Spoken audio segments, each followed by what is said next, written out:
में इसके बहुत अधिक मामले नहीं हैं, जबकि डेल्टा वेरिएंट सबसे ज्यादा मिलता है।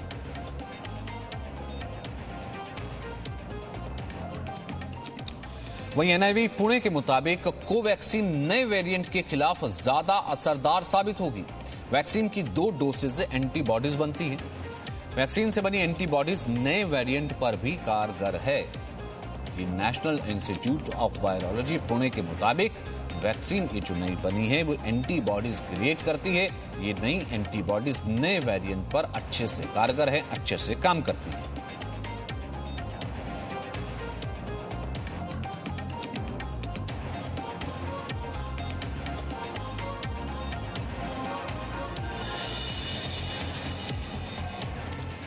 वहीं महाराष्ट्र में कोरोना के 47 रूप फिलहाल पाए गए हैं। महाराष्ट्र में 47 बार कोरोना वायरस ने रूप बदला है।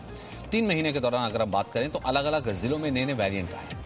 अलग अलग दवाओं की वजह से म्यूटेशन भी बढ़ा है।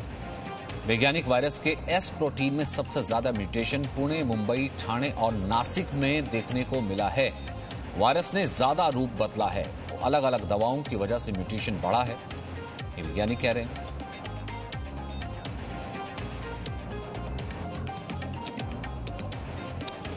पूजा मक्कड़ इस वक्त हमारे साथ मौजूद हैं और साथ ही साथ मेघा भी हमारे साथ मुंबई से मौजूद हैं। पूजा, ये जो नया वेरिएंट आया है जो कि कहा जा रहा है कि डेल्टा से ज्यादा खतरनाक हो सकता है, फिलहाल केसेस तो इसके कम हैं, 2 केसेस हैं। कह रहे कि जो ब्राजील से आया है जो एक व्यक्ति, उसमें ये केस पाया गया है।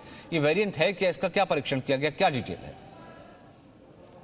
देखिए सचिन, सबसे पहले तो ये वेरिएंट कोई नया वेरिएंट नहीं है। ये जो 4 वेरिएंट ऑफ कंसर्न दुनिया भर में पाए जाते हैं, जिसमें एक यूके का है, एक ब्राजील का है, एक साउथ अफ्रीका का है और चौथा भारत का, जिसे अब डेल्टा वेरिएंट कहा जा रहा है, उसी में से एक वेरिएंट है। ब्राजील से आया हुआ वेरिएंट है, काफी पुराना वेरिएंट है। नई बात सिर्फ ये है कि एनआईवी पुणे ने इस पर एक स्टडी की और ये पाया कि जब ये वेरिएंट किसी को संक्रमित करता है तो उसका वजन जो है वो तेजी से कम होने लगता है और उसके जो असर हैं वो गंभीर होते हैं। लेकिन ये स्टडी हैमस्टर्स पर, यानी कि चूहों की एक प्रजाति पर की गई है। ये स्टडी इंसानों पर नहीं की गई है। एनआईवी पुणे से जब हमने बात की तो उनका कहना था कि ब्राजील का जो वेरिएंट है वो भारत में इतना ज्यादा पाया ही नहीं गया, वो केवल 2 मरीजों में पाया गया। इसीलिए भारत में इससे होने वाले खतरे फिलहाल ना के बराबर हैं। दूसरी बात जो उन्होंने कही वो ये कही कि भारत में इस वक्त डेल्टा वेरिएंट इतना ज्यादा ताकतवर हो चुका है कि उसने चाहे यूके वेरिएंट हो, चाहे ब्राजील का ये वाला वेरिएंट हो जिसकी हम बात कर रहे हैं, इन सब के असर को कम कर दिया है और पीछे छोड़ दिया है। और ऐसे में अगर भारत को किसी वेरिएंट पर ध्यान रखने की जरूरत है तो वो सिर्फ डेल्टा वेरिएंट, जिसे लोग B1617.2 के नाम से भी जानते हैं, उस पर ध्यान देने की जरूरत है, क्योंकि वो इस वक्त भारत के हर हिस्से में तेजी से फैला हुआ है।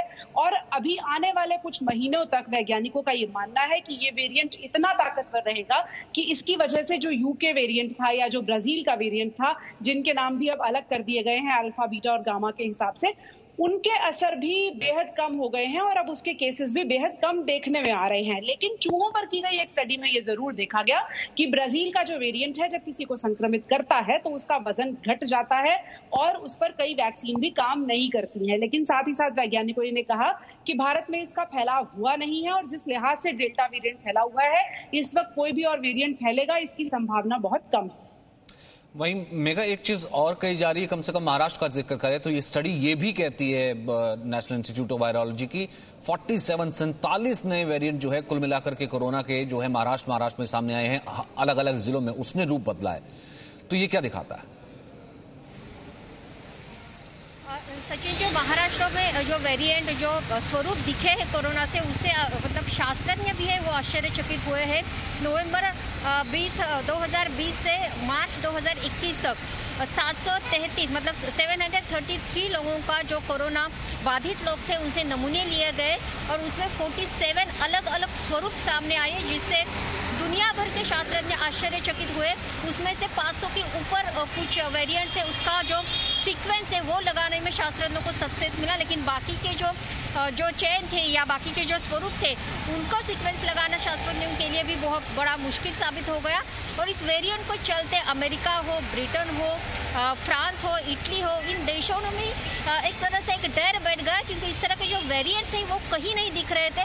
और सबसे इम्पोर्टेंट बात है कि ये सब महाराष्ट्र के शहरों में नहीं, तो महाराष्ट्र के रूरल एरियाज में भी वेरिएंट्स दिख रहे हैं, और जिसके चलते पूरे महाराष्ट्र में एक अलग सिचुएशन बीच में हम देख सकते थे, एक भयंकर परिस्थिति निर्माण हो गई है, और अभी भी उस तरह की कुछ हालात है।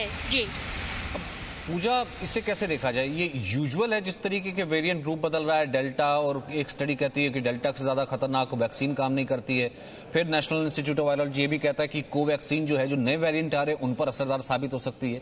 ये यूजुअल है क्या? ये इसी का पड़ाव है जो वेव चल रही है, या फिर ये अनयूजुअल है, ये बिल्कुल अलग है? देखिए, महाराष्ट्र में जो 47 नए रूप देखे गए सचिन, वो वेरिएंट नहीं है, वो वेरिएंट के म्यूटेशन है। डेल्टा वेरिएंट महाराष्ट्र में सबसे ज्यादा प्रभावी देखा गया, जिसे B1617.2 भी हम कह रहे हैं, जो उसका सबसे खतरनाक रूप होता है। B1617 के 3 रूप थे, और ये उन 3 रूपों के फर्दर म्यूटेशंस हैं। जब किसी राज्य में बहुत तेजी से संक्रमण फैलता है, जैसा कि महाराष्ट्र से शुरुआत हुई थी डेल्टा वेरिएंट के फैलने की, तो वहां जीनोम सीक्वेंसिंग की जाती है, जो कि महाराष्ट्र के केस में भी की गई, और इस स्टडी में ये सामने आया कि उसके 47 नए रूप सामने आए हैं। ये 47 नए रूप नए वेरिएंट नहीं है, ये 47 म्यूटेशंस हैं। वायरस का म्यूटेशन एक बहुत ही यूजुअल प्रोसेस होता है, एक कॉमन प्रक्रिया होती है। ये जो स्टडी है, ये मोटे तौर पर वैज्ञानिकों को ये समझने में मदद करती है कि कोई म्यूटेशन ऐसा ना हो कि वो बहुत ज्यादा खतरनाक होकर नया रूप ले ले। आज के जो आंकड़े हैं भारत के, जो 1 लाख से नीचे मामले चले गए हैं, वो ये बता रहे हैं कि डेल्टा वेरिएंट जितना नुकसान पहुंचा सकता था उतना नुकसान पहुंचा चुका है, या और भी जो वेरिएंट ऑफ कंसर्न भारत में मौजूद हैं, चाहे वो यूके हो, ब्राजील हो या साउथ अफ्रीका हो, कुल मिलाकर अब उनका असर धीरे धीरे कम हो रहा है। तो अब वैज्ञानिकों की जो नजर है वो इस बात पर है कि जो केसेस आ रहे हैं उनमें कहीं कोई नया म्यूटेशन तो नहीं हो रहा, और वो नया म्यूटेशन कहीं जानलेवा तो साबित नहीं हो जाएगा। तो ये स्टडी उस लिहाज से की गई है। दूसरी बात, ये जो स्टडी की गई 47 नए रूप वाली, ये 3 मई की स्टडी है। 3 मई को ये स्टडी पूरी कर ली गई थी। अब 1 महीने से ज्यादा का वक्त बीत चुका है, तो ये जो स्टडी की गई थी, ये म्यूटेशंस भी अब हम आसान भाषा में कहें तो कहें एक ठंडे पड़ सकते हैं। ठीक है पूजा, बहुत बहुत शुक्रिया फिलहाल इस बातचीत के लिए, और मेघा आपका भी शुक्रिया। एक छोटे से ब्रेक के लिए हम रुक रहे हैं।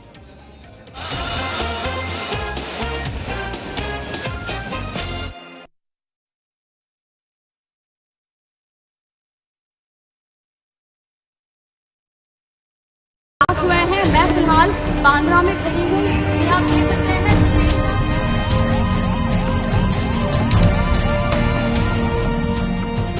इस पूरे मामले की जांच दिल्ली पुलिस ने स्पेशल सेल को सौंपी है। ज्यादा नुकसान सरोजनी नगर में हुआ है।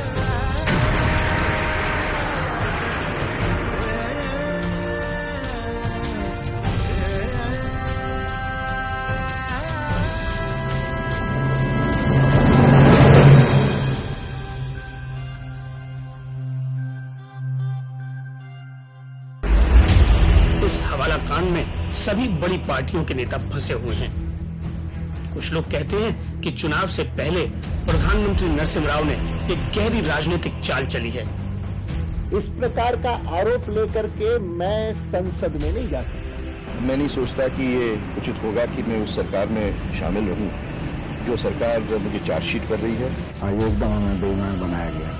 आपको लगता है कि वो भी उनके खिलाफ भी अगर कोई सबूत है और सीबीआई कोई कदम उठाएगी इस बार? उठाना चाहिए। सब नागरिक बराबर हैं, कानून के सामने सब बराबर हैं। रास्ते में अगर प्रधानमंत्री आड़े आ रहे हैं तो प्रधानमंत्री को भी लपेटना पड़ेगा।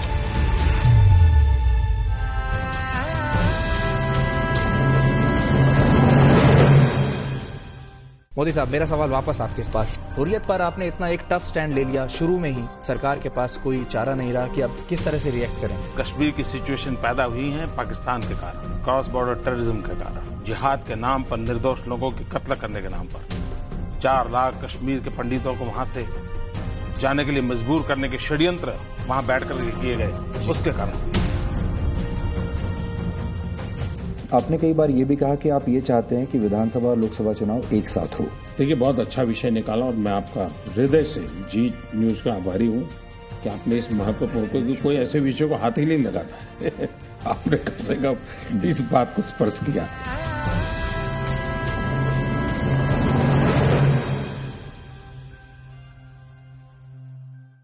आप कह रहे हैं कि उस समय आप कन्विंस थे, अब 25 साल बाद आपको ऐसा लगता है कि वो एक फैसला गलत था, हर तरफ उस फैसले की आलोचना हुई।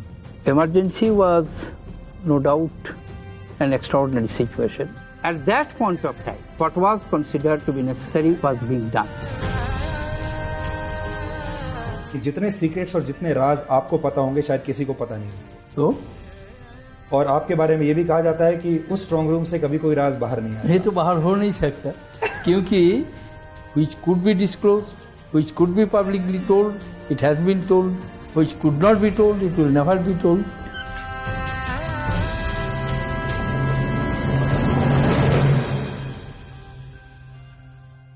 हमारे साथ खास मेहमान हैं राजीव प्रताप रूडी और रविशंकर प्रसाद, जिन्हें आप प्राइम टाइम में पहले भी कई बार इसी स्टूडियो में देखते रहे हैं। अब वो मंत्री बन चुके हैं और मंत्री बनने के बाद अब उनका एक नई पारी शुरू हो रही है। उस पारी के बारे में भी हम बातचीत करेंगे। प्रधानमंत्री वाजपेयी का इसमें पीछे संदेश क्या है? क्या सिर्फ प्रदर्शन के आधार पर क्या ये कदम है कैबिनेट को और ज्यादा प्रोफेशनल बनाने का? क्या ये कदम है कि कुछ और नए चेहरों को लोगों तक पहुंचाने का? निश्चित तौर से आज से 50 वर्ष पूर्व जो इस देश की समस्याएं थी, जो इसकी आर्थिक स्थिति थी, जो इसका वातावरण था, आज परिवर्तित हो चुका है। कुछ मंत्रिमंडल से लोग हटाए गए हैं, कुछ नए लोग लाए गए हैं और ये सिलसिला कुछ पिछले 2 वर्षों में चलता रहा है।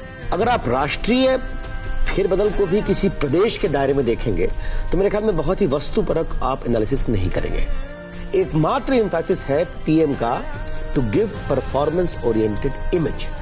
अब उसमें कितनी सफलता मिलती है, हम रूडी कितना सफल होते हैं, ये भविष्य बताएगा।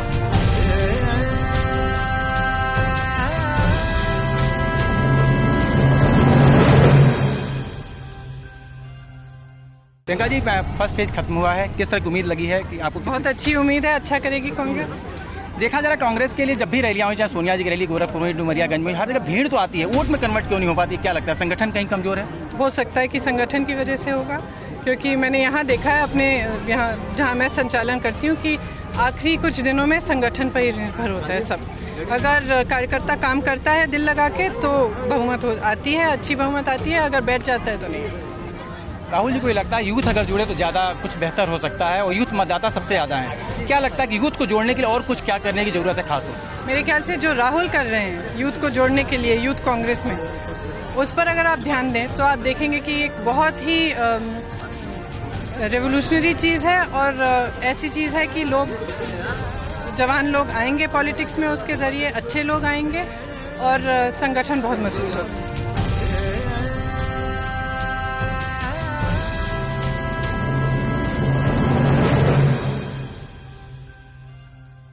चौधरी साहब और हम दोनों मुख्यमंत्री रहे हैं। जी हाँ, हम लोगों ने चंदा उगाया है और चंदा उगाते कूपन्स देते हैं पार्टी के लिए और पार्टी के अंदर पूरा हिसाब किताब रखा जाता है। डोनेशंस अगर किसी खास काम के लिए लिया जाता है, चुनाव हो, सम्मेलन हो, कोई कार्यक्रम हो, सभा हो, किसी काम के लिए लिया जाता है और उस काम में खर्च किया जाता है, तो ये सब बिल्कुल स्वच्छ है। सिस्टम में घून तब लगना शुरू हुआ है कि लोग चंदा लेकर के अपना काम करने लगे और गिरावट वहीं से आनी शुरू हुई।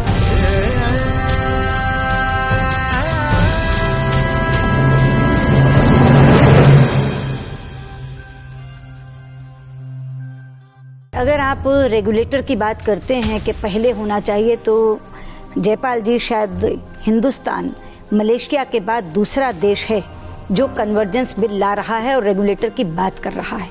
पूरी दुनिया में आज तक कन्वर्जेंस बिल आया ही नहीं है। जो आपको लग रहा है कि रेगुलेटर लाने में शायद देर हो गई और कन्वर्जेंस पहले हो गया, वो सच नहीं है। First of all, I have special regard and affection for Sushma ji. I wish she had been minister for all these 2 years. I agree with her ideologically. There should be no control.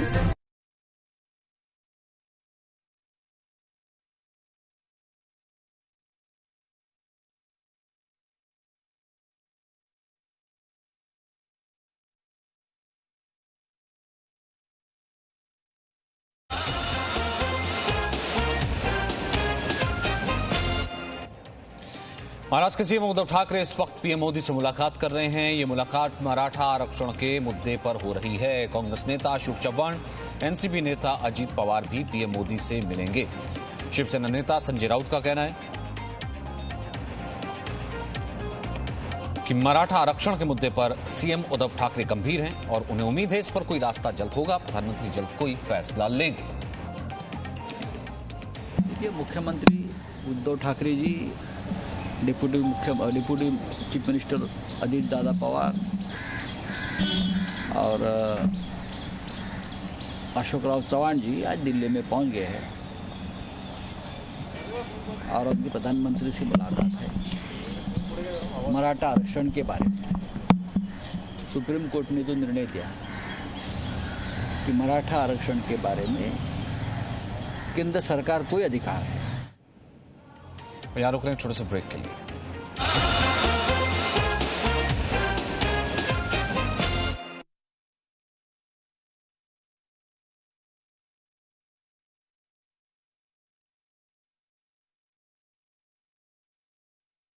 कई घंटे तक इसका लाइव कवरेज दिखाते रहे और team के हर सदस्य ने इसमें पूरी तरह से योगदान दिया।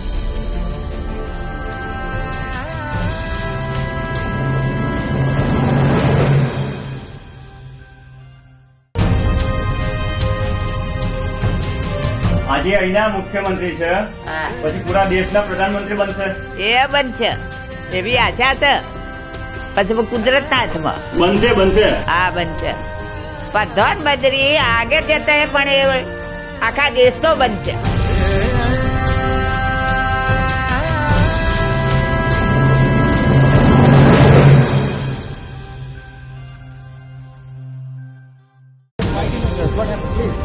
No, he wasn't. No. We are respecting now.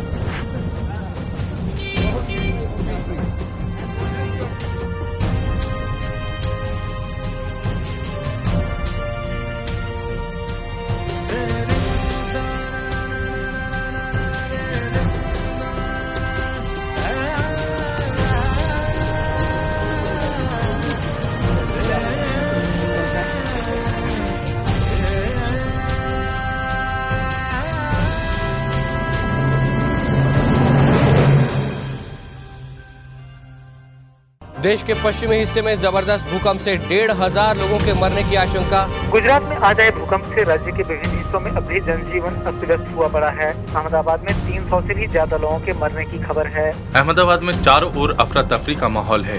न प्रशासन और न ही अस्पताल कर्मचारी इस हादसे से निपटने में सक्षम दिखे। केंद्रीय मंत्रिमंडल की आपातकालीन बैठक में सेना को राज्य सरकार की पूरी तरह से मदद करने को कहा गया है। हमने सेना की मदद ली है, हमने एयरफोर्स की मदद ली है। भुज से लेकर के राजकोट तक का जो सारी सड़क है वो सारा का सारा अफेक्टेड है। इधर प्रधानमंत्री वाजपेयी ने लोगों से संकट की इस घड़ी में शांत और एकजुट रहने की अपील करते हुए कहा है कि हर राज्य से नुकसान की रिपोर्ट का इंतजार किया जा रहा है।